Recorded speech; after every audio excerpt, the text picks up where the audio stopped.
ಓಂ ಶಾಂತಿ. ಮುರಳಿಯ ದಿನಾಂಕ 9/8/2025. ಪ್ರಾತಃ ಮುರಳಿ ಬಾಬ್ದಾದ ಮಧುಬನ. ತಂದೆ ತಿಳಿಸುತ್ತಾರೆ, ಮಧುರ ಮಕ್ಕಳೇ, ಈ ಪುರುಷೋತ್ತಮ ಸಂಗಮಯುಗವು ಕಲ್ಯಾಣಕಾರಿ ಯುಗವಾಗಿದೆ. ಇದರಲ್ಲಿಯೇ ವಿದ್ಯೆಯಿಂದ ನೀವು ಶ್ರೀಕೃಷ್ಣಪುರಿಯ ಮಾಲೀಕರಾಗಬೇಕಾಗಿದೆ. ಪ್ರಶ್ನೆ: ತಂದೆಯು ಮಾತೆಯರ ಮೇಲೆ ಜ್ಞಾನದ ಕಲಶವನ್ನು ಹೇಗೆ ಇಡುತ್ತಾರೆ? ಯಾವ ಒಂದು ಪದ್ಧತಿಯು ಭಾರತದಲ್ಲಿಯೇ ನಡೆಯುತ್ತದೆ? ಉತ್ತರ: ಪವಿತ್ರತೆಯ ಶ್ರೀರಕ್ಷೆಯನ್ನು ಕಟ್ಟಿ ಎಲ್ಲರನ್ನು ಪತೀತರಿಂದ ಪಾವನರನ್ನಾಗಿ ಮಾಡುವುದಕ್ಕೋಸ್ಕರ ತಂದೆಯು ಮಾತೆಯರ ಮೇಲೆ ಜ್ಞಾನದ ಕಲಶವನ್ನಿಡುತ್ತಾರೆ. ರಕ್ಷಾಬಂಧನದ ಪದ್ಧತಿಯು ಭಾರತದಲ್ಲಿಯೇ ಇದೆ. ಸಹೋದರಿಯು ಸಹೋದರನಿಗೆ ಶ್ರೀರಕ್ಷೆಯನ್ನು ಕಟ್ಟುತ್ತಾಳೆ. ಅದು ಪವಿತ್ರತೆಯ ಸಂಕೇತವಾಗಿದೆ. ತಂದೆಯು ತಿಳಿಸುತ್ತಾರೆ, ಮಕ್ಕಳೇ, ನೀವು ನನ್ನೊಬ್ಬನನ್ನೇ ನೆನಪು ಮಾಡಿ, ಆಗ ಪಾವನರಾಗಿ ಪಾವನ ಪ್ರಪಂಚದ ಮಾಲೀಕರಾಗುತ್ತೀರಿ. ಗೀತೆ: ಬೋಲೋನಾಥನಿಗಿಂತ ಭಿನ್ನ ಯಾರೂ ಇಲ್ಲ. ಓಂ ಶಾಂತಿ. ಇದು ಬೋಲೋನಾಥನ ಮಹಿಮೆಯಾಗಿದೆ. ಇವರಿಗೆ ಕೊಡುವ ದಾತನೆಂದು ಹೇಳುತ್ತಾರೆ. ನೀವು ಮಕ್ಕಳು ತಿಳಿದುಕೊಳ್ಳುತ್ತೀರಿ, ಶ್ರೀ ಲಕ್ಷ್ಮೀನಾರಾಯಣರಿಗೆ ಈ ರಾಜ್ಯಭಾಗ್ಯವನ್ನು ಯಾರು ಕೊಟ್ಟರು? ಅವಶ್ಯವಾಗಿ ಭಗವಂತನೇ ಕೊಟ್ಟಿರಬೇಕು, ಏಕೆಂದರೆ ಅವರೇ ಸ್ವರ್ಗದ ಸ್ಥಾಪನೆ ಮಾಡುತ್ತಾರೆ. ಸ್ವರ್ಗದ ರಾಜ್ಯಭಾಗ್ಯವನ್ನು ಬೋಲೋನಾಥನು ಹೇಗೆ ಲಕ್ಷ್ಮೀನಾರಾಯಣರಿಗೆ ಕೊಟ್ಟರು, ಹಾಗೆಯೇ ಕೃಷ್ಣನಿಗೂ ಕೊಟ್ಟರು. ರಾಧೆ ಕೃಷ್ಣ ಅಥವಾ ಲಕ್ಷ್ಮೀನಾರಾಯಣ ಎಂಬುದು ಒಂದೇ ಮಾತಾಗಿದೆ, ಆದರೆ ರಾಜಧಾನಿ ಇಲ್ಲ. ಅವರಿಗೆ ಪರಮಪಿತ ಪರಮಾತ್ಮನ ವಿನಃ ಮತ್ಯಾರೂ ರಾಜ್ಯವನ್ನು ಕೊಡಲು ಸಾಧ್ಯವಿಲ್ಲ. ಅವರ ಜನ್ಮವು ಸ್ವರ್ಗದಲ್ಲಿಯೇ ಆಗುತ್ತದೆ. ಇದನ್ನು ನೀವು ಮಕ್ಕಳೇ ತಿಳಿದುಕೊಂಡಿದ್ದೀರಿ. ನೀವು ಮಕ್ಕಳು ಜನ್ಮಾಷ್ಟಮಿ ಎಂದು ತಿಳಿಸುತ್ತೀರಿ. ಕೃಷ್ಣನ ಜನ್ಮಾಷ್ಟಮಿ ಇದೆ ಎಂದರೆ ರಾಧೆಯದು ಇರಬೇಕು, ಏಕೆಂದರೆ ಇಬ್ಬರು ಸ್ವರ್ಗವಾಸಿಗಳಾಗಿದ್ದರು. ರಾಧೆ ಕೃಷ್ಣರ ಸ್ವಯಂವರದ ನಂತರ ಲಕ್ಷ್ಮೀನಾರಾಯಣರಾಗುತ್ತಾರೆ. ಮುಖ್ಯ ಮಾತೇನೆಂದರೆ, ಅವರಿಗೆ ಈ ರಾಜ್ಯವನ್ನು ಯಾರು ಕೊಟ್ಟರು? ಇಲ್ಲಿ ರಾಜಯೋಗವನ್ನು ಯಾವಾಗ ಮತ್ತು ಯಾರು ಕಲಿಸಿದರು? ಸ್ವರ್ಗದಲ್ಲಂತೂ ಕಲಿಸಿರುವುದಿಲ್ಲ. ಸತ್ಯಯುಗದಲ್ಲಿ ಅವರು ಉತ್ತಮ ಪುರುಷರಾಗಿರುತ್ತಾರೆ. ಕಲಿಯುಗದ ನಂತರ ಸತ್ಯಯುಗವಾಗುತ್ತದೆ. ಅಂದಾಗ ಅವಶ್ಯವಾಗಿ ಕಲಿಯುಗದ ಅಂತ್ಯದಲ್ಲಿಯೇ ರಾಜಯೋಗವನ್ನು ಕಲಿತಿರುತ್ತಾರೆ. ಇವರು ನಂತರ ಹೊಸ ಜನ್ಮದಲ್ಲಿ ರಾಜ್ಯ ಪದವಿಯನ್ನು ಪ್ರಾಪ್ತಿ ಮಾಡಿಕೊಂಡರು. ಹಳೆಯ ಪ್ರಪಂಚದಿಂದ ಹೊಸ ಪಾವನ ಪ್ರಪಂಚವಾಗುತ್ತದೆ. ಅಂದ ಮೇಲೆ ಅವಶ್ಯವಾಗಿ ಪತಿತ ಪಾವನನೇ ಬಂದಿರುವವರು. ಈಗ ಸಂಗಮ ಯುಗದಲ್ಲಿ ಯಾವ ಧರ್ಮವಾಗುತ್ತದೆ, ಇದು ಯಾರಿಗೂ ತಿಳಿದಿಲ್ಲ. ಹಳೆಯ ಪ್ರಪಂಚ ಮತ್ತು ಹೊಸ ಪ್ರಪಂಚದ ನಡುವಿನ ಪುರುಷೋತ್ತಮ ಸಂಗಮ ಯುಗವು ಇದಾಗಿದೆ. ಇದರ ಗಾಯನವೂ ಇದೆ. ಈ ಲಕ್ಷ್ಮೀನಾರಾಯಣರು ಹೊಸ ಪ್ರಪಂಚದಲ್ಲಿ ಮಾಲೀಕರಾಗಿದ್ದಾರೆ. ಈ ಆತ್ಮಗಳಿಗೆ ಇಂದಿನ ಜನ್ಮದಲ್ಲಿ ಪರಮಪಿತ ಪರಮಾತ್ಮನು ರಾಜಯೋಗವನ್ನು ಕಲಿಸಿದ್ದರು. ಯಾವ ಪುರುಷಾರ್ಥದ ಪ್ರಾರಬ್ಧವೂ ಮತ್ತೆ ಹೊಸ ಜಗತ್ತಿನಲ್ಲಿ ಸಿಗುತ್ತದೆ. ಇದರ ಹೆಸರೇ ಆಗಿದೆ ಕಲ್ಯಾಣಕಾರಿ ಪುರುಷೋತ್ತಮ ಸಂಗಮ ಯುಗ. ಅವಶ್ಯವಾಗಿ ಬಹಳ ಜನ್ಮಗಳ ಅಂತಿಮ ಜನ್ಮದಲ್ಲಿಯೇ ಇವರಿಗೆ ಯಾರಾದರೂ ರಾಜಯೋಗವನ್ನು ಕಲಿಸಿರಬೇಕು. ಕಲಿಯುಗದಲ್ಲಿ ಅನೇಕ ಧರ್ಮಗಳಿವೆ. ಸತ್ಯಯುಗದಲ್ಲಿ ಒಂದು ದೇವಿ ದೇವತಾ ಧರ್ಮವಿದೆ. ಸಂಗಮ ಯುಗದಲ್ಲಿ ಯಾವ ಧರ್ಮವಿದೆ? ಇದರಿಂದ ಈ ಪುರುಷಾರ್ಥ ಮಾಡಿ ರಾಜಯೋಗವನ್ನು ಕಲಿತರು ಮತ್ತು ಸತ್ಯಯುಗದಲ್ಲಿ ಪ್ರಾರಬ್ಧವನ್ನು ಭೋಗಿಸಿದರು. ಅವಶ್ಯವಾಗಿ ಸಂಗಮಯುಗದಲ್ಲಿ ಬ್ರಹ್ಮರವರ ಮೂಲಕ ಬ್ರಾಹ್ಮಣರೇ ರಚಿಸಲ್ಪಟ್ಟರೆಂದು ತಿಳಿಯಲಾಗುತ್ತದೆ. ಬ್ರಹ್ಮನ ಮೂಲಕ ಕೃಷ್ಣಪುರಿಯ ಸ್ಥಾಪನೆ ಎಂದು ಚಿತ್ರದಲ್ಲಿಯೂ ಇದೆ. ವಿಷ್ಣು ಅಥವಾ ನಾರಾಯಣಪುರಿ ಎಂದಾದರೂ ಹೇಳಿ, ಒಂದೇ ಮಾತಾಗಿದೆ. ನಾವು ಈ ವಿದ್ಯೆಯಿಂದ ಮತ್ತು ಪಾವನರಾಗುವುದರಿಂದ ಶ್ರೀಕೃಷ್ಣಪುರಿಯ ಮಾಲೀಕರಾಗುತ್ತೇವೆಂದು ನಿಮಗೆ ತಿಳಿದಿದೆ. ಶಿವ ಭಗವಾನು ವಾಚ ಇದೆಯಲ್ಲವೇ? ಕೃಷ್ಣನ ಆತ್ಮವು ಬಹಳ ಜನ್ಮಗಳ ಅಂತಿಮ ಜನ್ಮದಲ್ಲಿ ಈ ರೀತಿ ಅಂದರೆ ಬ್ರಹ್ಮ ತಂದೆ ಆಗುತ್ತದೆ. 84 ಜನ್ಮಗಳನ್ನು ತೆಗೆದುಕೊಳ್ಳುತ್ತಾರಲ್ಲವೇ? ಇದು 84ನೇ ಜನ್ಮವಾಗಿದೆ. ಇವರಿಗೆ ಮತ್ತೆ ಬ್ರಹ್ಮನೆಂದು ಹೆಸರನ್ನು ನೀಡುತ್ತಾರೆ. ಇಲ್ಲವಾದರೆ ಮತ್ತೆ ಬ್ರಹ್ಮನೆಲ್ಲಿಂದ ಬಂದರು? ಈಶ್ವರನೇ ರಚನೆಯನ್ನು ರಚಿಸಿದರು ಅಂದಾಗ ಬ್ರಹ್ಮ ವಿಷ್ಣು ಶಂಕರನೆಲ್ಲಿಂದ ಬಂದರು? ಹೇಗೆ ರಚಿಸಿದರು? ಇವರನ್ನು ರಚಿಸಲು ಚೂಮಂತ್ರ ಮಾಡಿಬಿಟ್ಟರೆ? ತಂದೆಯು ಇವರ ಚರಿತ್ರೆಯನ್ನು ತಿಳಿಸುತ್ತಾರೆ, ದತ್ತು ಮಾಡಿಕೊಳ್ಳುತ್ತಾರೆ. ಆಗ ಇವರ ಹೆಸರು ಬದಲಾಗುತ್ತದೆ. ಬ್ರಹ್ಮನಿಂದ ಹೆಸರಂತೂ ಇರಲಿಲ್ಲ ಅಲ್ಲವೇ? ಬಹಳ ಜನ್ಮಗಳ ಅಂತಿಮ ಜನ್ಮದಲ್ಲಿ ಬರುತ್ತೇನೆ ಎಂದು ಹೇಳುತ್ತಾರೆಂದರೆ ಅವಶ್ಯವಾಗಿ ಇವರು ಪತಿತ ಮನುಷ್ಯ ಆದರು. ಆದರೆ ಬ್ರಹ್ಮನು ಎಲ್ಲಿಂದ ಬಂದರೆಂದು ಯಾರಿಗೂ ತಿಳಿದಿಲ್ಲ. ಬಹಳ ಜನ್ಮಗಳ ಅಂತಿಮ ಜನ್ಮವು ಯಾರದಾಯಿತು? ಲಕ್ಷ್ಮೀನಾರಾಯಣರು ಬಹಳ ಜನ್ಮಗಳನ್ನು ತೆಗೆದುಕೊಂಡಿದ್ದಾರೆ. ನಾಮ ರೂಪ ದೇಶಕಾಲ ಬದಲಾಗುತ್ತಾ ಹೋಗುತ್ತದೆ. ಕೃಷ್ಣನ ಚಿತ್ರದಲ್ಲಿ 84 ಜನ್ಮಗಳ ಕಥೆಯು ಸ್ಪಷ್ಟವಾಗಿ ಬರೆಯಲ್ಪಟ್ಟಿದೆ. ಜನ್ಮಾಷ್ಟಮಿಯಂದು ಕೃಷ್ಣನ ಚಿತ್ರಗಳು ಬಹಳಷ್ಟು ಮಾರಾಟವಾಗುತ್ತದೆ. ಏಕೆಂದರೆ ಎಲ್ಲರೂ ಕೃಷ್ಣನ ಮಂದಿರಕ್ಕೆ ಹೋಗುತ್ತಾರಲ್ಲವೇ? ರಾಧೆ ಕೃಷ್ಣನ ಮಂದಿರಕ್ಕೆ ಹೋಗುತ್ತಾರೆ. ಕೃಷ್ಣನ ಜೊತೆ ಅವಶ್ಯವಾಗಿ ರಾಧೆಯೂ ಇರುವಳು. ರಾಧೆ ಕೃಷ್ಣ, ರಾಜಕುಮಾರ ರಾಜಕುಮಾರಿಯರು, ಲಕ್ಷ್ಮೀನಾರಾಯಣ, ಮಹಾರಾಜ ಮಹಾರಾಣಿ ಆಗುತ್ತಾರೆ.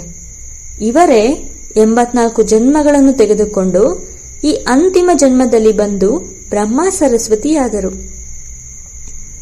ಬಹಳ ಜನ್ಮಗಳ ಅಂತಿಮದಲ್ಲಿ ತಂದೆಯು ಪ್ರವೇಶವಾಗುವರು ಮತ್ತು ಅವರೇ ತಿಳಿಸುತ್ತಾರೆ, ನೀವು ತಮ್ಮ ಜನ್ಮಗಳ ಬಗ್ಗೆ ತಿಳಿದುಕೊಂಡಿಲ್ಲ. ಮೊದಲ ಜನ್ಮದಲ್ಲಿ ಲಕ್ಷ್ಮೀನಾರಾಯಣರಾಗಿದ್ದೀರಿ. ನಂತರ ಈ ಜನ್ಮವನ್ನು ತೆಗೆದುಕೊಂಡಿರಿ. ಅರ್ಜುನನಿಗೆ ರಾಜಯೋಗವನ್ನು ಕಲಿಸಿದರೆಂದು ಅವರು ಅರ್ಜುನನ ಹೆಸರನ್ನು ತೆಗೆದುಕೊಂಡಿದ್ದಾರೆ. ಅರ್ಜುನನನ್ನು ಬೇರೆ ಮಾಡಿಬಿಟ್ಟಿದ್ದಾರೆ. ಅವರ ಹೆಸರು ಅರ್ಜುನನಲ್ಲ. ಬ್ರಹ್ಮರವರ ಜೀವನ ಚರಿತ್ರೆಯೂ ಬೇಕಲ್ಲವೇ? ಆದರೆ ಬ್ರಹ್ಮ ಮತ್ತು ಬ್ರಾಹ್ಮಣರ ವರ್ಣನೆಯು ಎಲ್ಲಿಯೂ ಇಲ್ಲ. ಈ ಮಾತುಗಳನ್ನು ತಂದೆಯೇ ಕುಳಿತು ತಿಳಿಸುತ್ತಾರೆ. ಎಲ್ಲ ಮಕ್ಕಳು ಕೇಳುತ್ತೀರಿ ಮತ್ತೆ ಅನ್ಯರಿಗೂ ತಿಳಿಸಿಕೊಡುತ್ತೀರಿ. ಹೇಗೆ ಕಥೆಯನ್ನು ಕೇಳಿ ಹೇಳಿದ ಮೇಲೆ ಅನ್ಯರಿಗೂ ತಿಳಿಸಿಕೊಡುತ್ತಾರೆ, ಹಾಗೆಯೇ ನೀವು ಸಹ ಕೇಳುತ್ತೀರಿ, ಅನ್ಯರಿಗೂ ಹೇಳುತ್ತೀರಿ. ಈ ಪುರುಷೋತ್ತಮ ಸಂಗಮ ಯುಗವು ಅತಿ ಚಿಕ್ಕದಾದ ಯುಗವಾಗಿದೆ, ಅಧಿಕ ಯುಗವಾಗಿದೆ. ಪುರುಷೋತ್ತಮ ಮಾಸವು ಬಂದಾಗ ವರ್ಷದಲ್ಲಿ 13 ತಿಂಗಳಾಗಿ ಬಿಡುತ್ತದೆ. ಈ ಸಂಗಮಯುಗದ ಹಬ್ಬವನ್ನು ಪ್ರತಿ ವರ್ಷವೂ ಆಚರಣೆ ಮಾಡುತ್ತಾರೆ.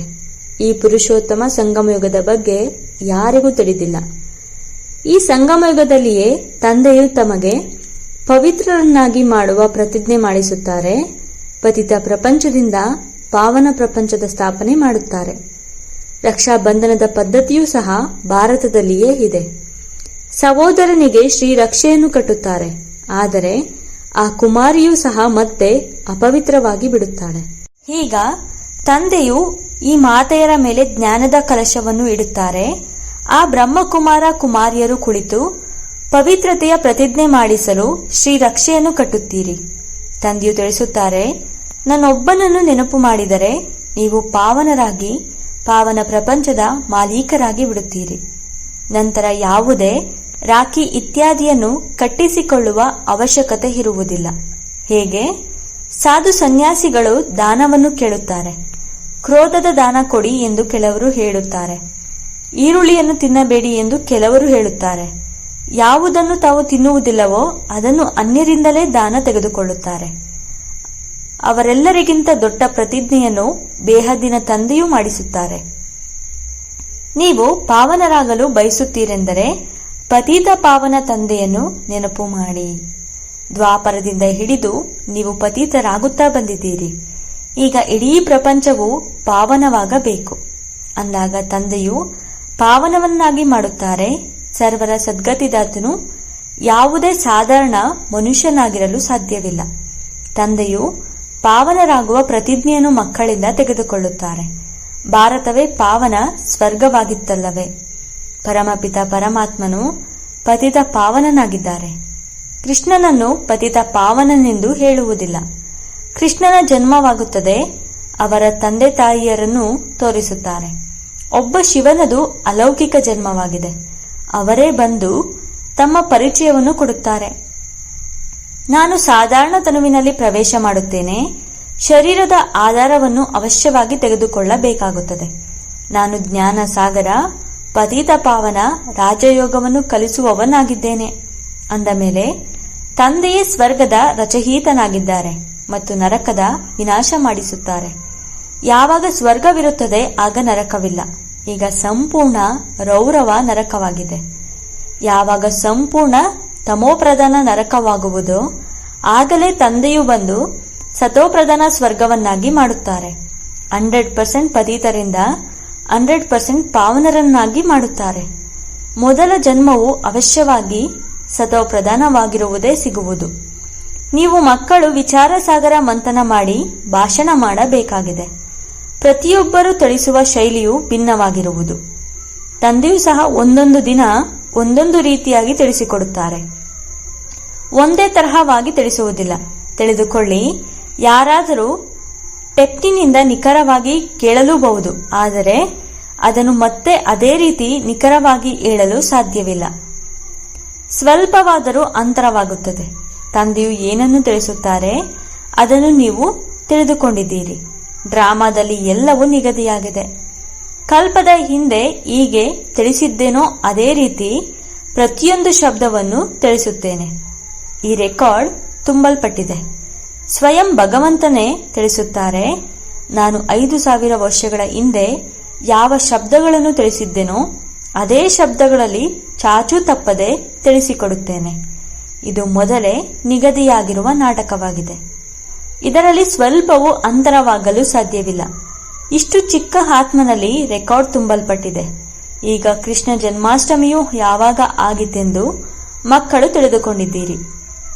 ಇಂದಿಗೆ 5000 ವರ್ಷಗಳಿಗಿಂತಲೂ ಸ್ವಲ್ಪ ದಿನಗಳು ಕಡಿಮೆ ಎಂದು ಹೇಳಬಹುದು, ಏಕೆಂದರೆ ಇನ್ನೂ ಓದುತ್ತಿದ್ದೀರಿ. ಹೊಸ ಪ್ರಪಂಚದ ಸ್ಥಾಪನೆಯಾಗುತ್ತಿದೆ. ಮಕ್ಕಳ ಮನಸ್ಸಿನಲ್ಲಿ ಎಷ್ಟೊಂದು ಖುಷಿ ಇದೆ. ನೀವು ತಿಳಿದುಕೊಂಡಿದ್ದೀರಿ, ಕೃಷ್ಣನ ಆತ್ಮವು 84 ಜನ್ಮಗಳ ಚಕ್ರವು ಸುತ್ತಿದೆ. ಈಗ ಪುನಃ ಕೃಷ್ಣನ ನಾಮರೂಪದಲ್ಲಿ ಬರುತ್ತಿದೆ.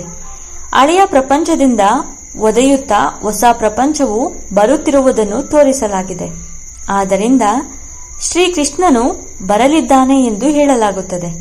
ಅವಶ್ಯವಾಗಿ ತಂದೆಯು ಬಹಳ ಜನ್ಮಗಳ ಅಂತಿಮದಲ್ಲಿಯೇ ಓದಿಸುತ್ತಾರೆ. ಈ ವಿದ್ಯೆಯು ಮುಕ್ತಾಯವಾದರೆ ಕೃಷ್ಣನು ಜನ್ಮವನ್ನು ತೆಗೆದುಕೊಳ್ಳುತ್ತಾನೆ. ವಿದ್ಯಾಭ್ಯಾಸಕ್ಕೆ ಇನ್ನೂ ಸ್ವಲ್ಪವೇ ಸಮಯವಿದೆ. ಅವಶ್ಯವಾಗಿ ಅನೇಕ ಧರ್ಮಗಳ ವಿನಾಶವಾದ ನಂತರ ಕೃಷ್ಣನ ಜನ್ಮವಾಗಿರಬೇಕು. ಅದು ಒಬ್ಬ ಕೃಷ್ಣನಂತೂ ಅಲ್ಲ, ಇಡೀ ಕೃಷ್ಣಪುರಿಯೇ ಇರುವುದು.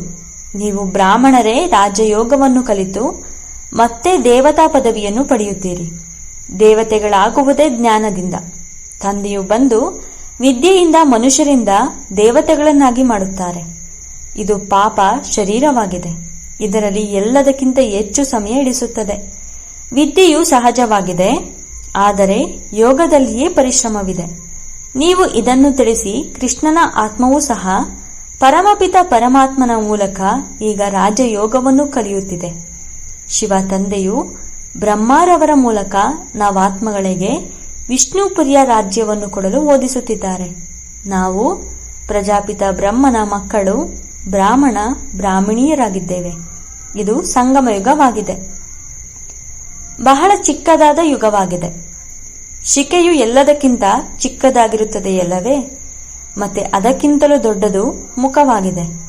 ಅದಕ್ಕಿಂತಲೂ ದೊಡ್ಡದು ಬಾಹುಗಳು, ನಂತರ ಹೊಟ್ಟೆ, ಮತ್ತೆ ಅದಕ್ಕಿಂತಲೂ ಕಾಲುಗಳು ದೊಡ್ಡದಾಗಿರುತ್ತದೆ. ವಿರಾಟ ರೂಪವನ್ನು ತೋರಿಸುತ್ತಾರೆ, ಆದರೆ ಅದರ ತಿಳುವಳಿಕೆಯನ್ನು ಯಾರೂ ಕೊಡುವುದಿಲ್ಲ. ನೀವು ಮಕ್ಕಳು ಈ 84 ಜನ್ಮಗಳ ಚಕ್ರದ ರಹಸ್ಯವನ್ನು ತಿಳಿಸಬೇಕಾಗಿದೆ. ಶಿವ ಜಯಂತಿಯ ನಂತರ ಕೃಷ್ಣ ಜಯಂತಿಯಾಗುವುದು. ನೀವು ಮಕ್ಕಳಿಗಾಗಿ ಇದು ಸಂಗಮ ಯುಗವಾಗಿದೆ. ನಿಮಗೋಸ್ಕರ ಈಗ ಕಲಿಯುಗವು ಮುಕ್ತಾಯವಾಗುತ್ತದೆ. ತಂದೆಯು ತಿಳಿಸುತ್ತಾರೆ, ಮಧುರ ಮಕ್ಕಳೇ, ಈಗ ನಿಮ್ಮ ಸುಖಧಾಮ ಶಾಂತಿಧಾಮಕ್ಕೆ ಕರೆದುಕೊಂಡು ಹೋಗಲು ನಾನು ಬಂದಿದ್ದೇನೆ. ನೀವು ಸುಖಧಾಮದ ನಿವಾಸಿಗಳಾಗಿದ್ದೀರಿ. ನಂತರ ದುಃಖದಲ್ಲಿ ಬಂದಿರಿ. ಬಾಬಾ ಈ ಹಳೆಯ ಪ್ರಪಂಚದಲ್ಲಿ ಬನ್ನಿ ಎಂದು ಕರೆಯುತ್ತೀರಿ. ನಿಮ್ಮ ಪ್ರಪಂಚವಂತೂ ಇಲ್ಲ. ನೀವೀಗ ಏನು ಮಾಡುತ್ತಿದ್ದೀರಿ? ಯೋಗ ಬಲದಿಂದ ತಮ್ಮ ಪ್ರಪಂಚವನ್ನು ಸ್ಥಾಪನೆ ಮಾಡುತ್ತಿದ್ದೀರಿ. ಅಹಿಂಸಾ ಪರಮೋ ದೇವಿ ದೇವತಾ ಧರ್ಮವೆಂದು ಹೇಳಲಾಗುತ್ತದೆ. ನೀವೀಗ ಅಹಿಂಸಕರಾಗಿದ್ದೀರಿ. ಕಾಮ ಕಟಾರಿಯನ್ನು ನಡೆಸಬಾರದು, ಜಗಳ ಕಲಹವೂ ಮಾಡಬಾರದು. ತಂದೆಯು ತಿಳಿಸುತ್ತಾರೆ, ಪ್ರತಿ 5,000 ವರ್ಷಗಳ ನಂತರ ಬರುತ್ತೇನೆ. ಲಕ್ಷಾಂತರ ವರ್ಷಗಳ ಮಾತಿಲ್ಲ. ಯಜ್ಞ, ತಪ, ದಾನ, ಪುಣ್ಯ ಇತ್ಯಾದಿಗಳನ್ನು ಮಾಡಿದರೂ ಸಹ ನೀವು ಕೆಳಗಿಳಿಯುತ್ತಾ ಬಂದಿದ್ದೀರಿ. ಜ್ಞಾನದಿಂದಲೇ ಸದ್ಗತಿಯಾಗುತ್ತದೆ. ಮನುಷ್ಯರಂತೂ ಕುಂಭಕರ್ಣನ ನಿದ್ರೆಯಲ್ಲಿ ಮಲಗಿಬಿಟ್ಟಿದ್ದಾರೆ. ಯಾರು ಜಾಗೃತರಾಗುವುದೇ ಇಲ್ಲ. ಆದ್ದರಿಂದ ತಂದೆಯು ತಿಳಿಸುತ್ತಾರೆ, ನಾನು ಕಲ್ಪಕಲ್ಪವೂ ಬರುತ್ತೇನೆ. ಡ್ರಾಮಾದಲ್ಲಿ ನನ್ನ ಪಾತ್ರವಿದೆ. ನನ್ನ ಪಾತ್ರವಿಲ್ಲದೆ ಏನೂ ಮಾಡಲು ಸಾಧ್ಯವಿಲ್ಲ. ನಾನು ಸಹ ಡ್ರಾಮದ ಬಂಧನದಲ್ಲಿ ಬಂಧಿತನಾಗಿದ್ದೇನೆ. ನನ್ನ ಸಮಯದಲ್ಲಿಯೇ ಬರುತ್ತೇನೆ. ಡ್ರಾಮದ ಪ್ಲಾನ್ ಅನುಸಾರ ನಾನು ನಿಮಗೆ ಮಕ್ಕಳನ್ನು ಮರಳಿ ಕರೆದುಕೊಂಡು ಹೋಗುತ್ತೇನೆ. ಮನ್ಮನ ಭವ ಎಂದು ಈಗ ಹೇಳುತ್ತೇನೆ, ಆದರೆ ಇದರ ಅರ್ಥವನ್ನು ಯಾರೂ ತಿಳಿದುಕೊಂಡಿಲ್ಲ. ತಂದೆಯು ತಿಳಿಸುತ್ತಾರೆ, ದೇಹದ ಸರ್ವ ಸಂಬಂಧಗಳನ್ನು ಬಿಟ್ಟು ನನ್ನೊಬ್ಬನನ್ನೇ ನೆನಪು ಮಾಡಿದರೆ ನೀವು ಪಾವನರಾಗಿ ಬಿಡುತ್ತೀರಿ. ಮಕ್ಕಳು ತಂದೆಯನ್ನು ನೆನಪು ಮಾಡುವ ಪರಿಶ್ರಮ ಪಡುತ್ತಿರುತ್ತಾರೆ. ಇದು ಈಶ್ವರಿಯ ವಿಶ್ವವಿದ್ಯಾಲಯವಾಗಿದೆ. ಇಡೀ ವಿಶ್ವವನ್ನು ಸದ್ಗತಿ ಮಾಡುವಂತಹ ಇಂತಹ ವಿಶ್ವವಿದ್ಯಾಲಯವು ಮತ್ಯಾವುದೂ ಇರಲು ಸಾಧ್ಯವಿಲ್ಲ. ಈಶ್ವರ ತಂದೆಯೇ ಬಂದು ಇಡೀ ವಿಶ್ವವನ್ನು ಪರಿವರ್ತನೆ ಮಾಡುತ್ತಾರೆ. ನರಕದಿಂದ ಸ್ವರ್ಗವನ್ನಾಗಿ ಮಾಡುತ್ತಾರೆ. ಯಾವ ಸ್ವರ್ಗದಲ್ಲಿ ನೀವು ರಾಜ್ಯಭಾರ ಮಾಡುತ್ತೀರಿ, ಶಿವನಿಗೆ ಬಬುಲನಾಥನೆಂದು ಹೇಳುತ್ತಾರೆ. ಅವರು ಬಂದು ನಿಮ್ಮನ್ನು ಕಾಮ ಕಟಾರಿಯಿಂದ ಬಿಡಿಸಿ ಪಾವನರನ್ನಾಗಿ ಮಾಡುತ್ತಾರೆ. ಭಕ್ತಿ ಮಾರ್ಗದಲ್ಲಂತೂ ಬಹಳಷ್ಟು ಆಡಂಬರವಿದೆ. ಆದರೆ ಇಲ್ಲಿ ಶಾಂತಿಯಲ್ಲಿ ನೆನಪು ಮಾಡಬೇಕಾಗಿದೆ. ಆದರೆ ಅನೇಕ ಪ್ರಕಾರದ ಹಠಯೋಗ ಇತ್ಯಾದಿಗಳನ್ನು ಮಾಡುತ್ತಾರೆ. ಅವರ ನಿವೃತ್ತಿ ಮಾರ್ಗವೇ ಬೇರೆಯಾಗಿದೆ. ಅವರು ಬ್ರಹ್ಮತತ್ವವನ್ನೇ ಭಗವಂತನೆಂದು ಒಪ್ಪುತ್ತಾರೆ. ಬ್ರಹ್ಮಯೋಗಿ ತತ್ವಯೋಗಿಗಳಾಗಿದ್ದಾರೆ. ಆದರೆ ಬ್ರಹ್ಮತತ್ವವಂತೂ ಆತ್ಮಗಳಿರುವ ಸ್ಥಾನವಾಯಿತು. ಅದಕ್ಕೆ ಬ್ರಹ್ಮಾಂಡವೆಂದು ಹೇಳಲಾಗುತ್ತದೆ. ಆದರೆ ಈ ಬ್ರಹ್ಮತತ್ವವನ್ನೇ ಅವರು ಭಗವಂತನೆಂದು ತಿಳಿಯುತ್ತಾರೆ. ಅದರಲ್ಲಿ ಲೀನವಾಗಿ ಬಿಡುತ್ತಾರೆ. ಅಂದರೆ ಆತ್ಮವನ್ನು ವಿನಾಶಿಯನ್ನಾಗಿ ಮಾಡುತ್ತಾರೆ. ತಂದೆಯು ತಿಳಿಸುತ್ತಾರೆ, ನಾನು ಬಂದು ಸರ್ವರ ಸದ್ಗತಿ ಮಾಡುತ್ತೇನೆ. ಶಿವ ತಂದೆಯೇ ಸರ್ವರ ಸದ್ಗತಿ ಮಾಡುತ್ತಾರೆ. ಅಂದಾಗ ಅವರು ವಜ್ರ ಸಮಾನರಾಗಿದ್ದಾರೆ. ಮತ್ತೆ ನಿಮ್ಮನ್ನು ಸ್ವರ್ಗದಲ್ಲಿ ಕರೆದುಕೊಂಡು ಹೋಗುತ್ತಾರೆ. ನಿಮ್ಮದು ಇದು ವಜ್ರ ಸಮಾನ ಜನ್ಮವಾಗಿದೆ. ನೀವೇ ನಂತರ ಸ್ವರ್ಗದಲ್ಲಿ ಹೋಗುತ್ತೀರಿ. ಈ ಜ್ಞಾನವನ್ನು ನಿಮಗೆ ತಂದೆಯೇ ಬಂದು ತಿಳಿಸುತ್ತಾರೆ. ಯಾವುದರಿಂದ ನೀವು ದೇವತೆಗಳಾಗುತ್ತೀರಿ. ನಂತರ ಈ ಜ್ಞಾನವು ಪ್ರಾಯಲೋಪವಾಗಿ ಬಿಡುತ್ತದೆ. ಈ ಲಕ್ಷ್ಮೀನಾರಾಯಣರಲ್ಲಿಯೂ ಸಹ ರಚಯಿತ ಮತ್ತು ರಚನೆಯ ಜ್ಞಾನವಿಲ್ಲ. ಒಳ್ಳೆಯದು. ಮಧುರಾತಿ ಮಧುರ ಅಗಲಿ ಹೋಗಿ ಮರಳಿ ಸಿಕ್ಕಿರುವ ಮಕ್ಕಳ ಪ್ರತಿ ಮಾತಾಪಿತಾ ಬಾಬ್ದಾದರವರ ನೆನಪು, ಪ್ರೀತಿ ಹಾಗೂ ಸುಪ್ರಭಾತ. ಆತ್ಮಿಕ ಮಕ್ಕಳಿಗೆ ಆತ್ಮಿಕ ತಂದೆಯ ನಮಸ್ತೆ. ಆತ್ಮಿಕ ಬಾಬ್ದಾದರವರಿಗೆ ಆತ್ಮಿಕ ಮಕ್ಕಳ ನೆನಪು, ಪ್ರೀತಿ ಹಾಗೂ ನಮಸ್ತೆ ನಮಸ್ತೆ ನಮಸ್ತೆ. ಧಾರಣೆಗಾಗಿ ಮುಖ್ಯ ಸಾರ. ಮೊದಲನೇ ಪಾಯಿಂಟು, ಈ ಹಳೆಯ ಪ್ರಪಂಚದಲ್ಲಿರುತ್ತಾ ಡಬಲ್ ಅಹಿಂಸಕರಾಗಿ ಯೋಗ ಬಲದಿಂದ ತಮ್ಮ ಹೊಸ ಪ್ರಪಂಚವನ್ನು ಸ್ಥಾಪನೆ ಮಾಡಬೇಕಾಗಿದೆ. ತಮ್ಮ ಜೀವನವನ್ನು ವಜ್ರ ಸಮಾನ ಮಾಡಿಕೊಳ್ಳಬೇಕಾಗಿದೆ. ಎರಡನೇ ಪಾಯಿಂಟು, ತಂದೆಯು ಏನನ್ನು ತಿಳಿಸುತ್ತಾರೆಯೋ ಅದರ ಮೇಲೆ ವಿಚಾರ ಸಾಗರ ಮಂಥನ ಮಾಡಿ ಅನ್ಯರಿಗೆ ತಿಳಿಸಬೇಕಾಗಿದೆ. ವಿದ್ಯೆಯು ಮುಕ್ತಾಯವಾದರೆ ನಾವು ಕೃಷ್ಣಪುರಿಯಲ್ಲಿ ಹೋಗುತ್ತೇವೆ ಎಂಬ ನಶೆ ಸದಾ ಇರಲಿ. ವರದಾನ: ಅಪವಿತ್ರತೆಯ ಹೆಸರು ಗುರುತನ್ನು ಸಹ ಸಮಾಪ್ತಿ ಮಾಡಿ ಈಸ್ ಓಲಿನೆಸ್ನ ಟೈಟಲ್ ಪ್ರಾಪ್ತಿ ಮಾಡಿಕೊಳ್ಳುವಂತಹ ಓಲಿ ಅಂಶಭವ. ವಿವರಣೆ: ಹೇಗೆ ಅಂಶವು ಎಂದೂ ಸಹ ಕಲ್ಲನ್ನು ಎತ್ತಿಕೊಳ್ಳುವುದಿಲ್ಲ, ರತ್ನವನ್ನು ಧಾರಣೆ ಮಾಡುತ್ತದೆ. ಇಂತಹ ಓಲಿ ಹಂಸ ಯಾರದೇ ಅವಗುಣ ಅರ್ಥಾತ್ ಕಲ್ಲನ್ನು ಧಾರಣೆ ಮಾಡಲು ಸಾಧ್ಯವಿಲ್ಲ.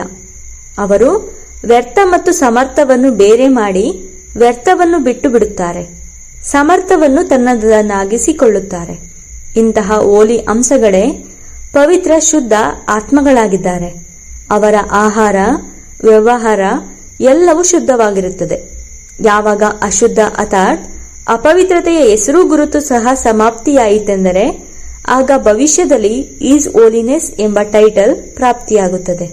ಆದ್ದರಿಂದ ತಪ್ಪಾಗಿಯೂ ಎಂದು ಯಾರದೇ ಅವಗುಣ ಧಾರಣೆ ಮಾಡಬಾರದು. ಸ್ಲೋಗನ್: ಯಾರು ಹಳೆಯ ಸ್ವಭಾವ ಸಂಸ್ಕಾರದ ವಂಶವನ್ನು ಸಹ ತ್ಯಾಗ ಮಾಡಿರುತ್ತಾರೆ ಅವರೇ ಸರ್ವಂಶ ತ್ಯಾಗಿ ಆಗಿದ್ದಾರೆ. ಅವ್ಯಕ್ತ ಸೂಚನೆ: ಸಹಜ ಯೋಗಿ ಆಗಬೇಕೆಂದರೆ ಪರಮಾತ್ಮನ ಪ್ರೀತಿಯ ಅನುಭವಿಯಾಗಿರಿ. ಯಾವುದೇ ಕಾರ್ಯವನ್ನು ಮಾಡುತ್ತಾ ತಂದೆಯ ನೆನಪಿನಲ್ಲಿ ಲವಲೀನರಾಗಿರಿ. ಯಾವುದೇ ಮಾತಿನ ವಿಸ್ತಾರದಲ್ಲಿ ಹೋಗದೆ ವಿಸ್ತಾರಕ್ಕೆ ಬಿಂದುವಿಟ್ಟು ಬಿಂದುವಿನಲ್ಲಿ ಸಮಾವೇಶಿಸಿ. ಬಿಂದುವಾಗಿ ಬಿಡಿ, ಬಿಂದುವನ್ನಿಡಿ. ಆಗ ಇಡೀ ವಿಸ್ತಾರ, ಇಡೀ ಜಾಲ ಸೆಕೆಂಡಿನಲ್ಲಿ ಸಮಾವೇಶವಾಗಿ ಬಿಡುವುದು ಮತ್ತು ಸಮಯವೂ ಉಳಿಯುವುದು. ಪರಿಶ್ರಮದಿಂದ ಮುಕ್ತರಾಗಿ ಬಿಡುವಿರಿ. ಬಿಂದುವಾಗಿ ಬಿಂದುವಿನಲ್ಲಿ ಲವಲೀನರಾಗಿ ಬಿಡುವಿರಿ. ಓಂ ಶಾಂತಿ.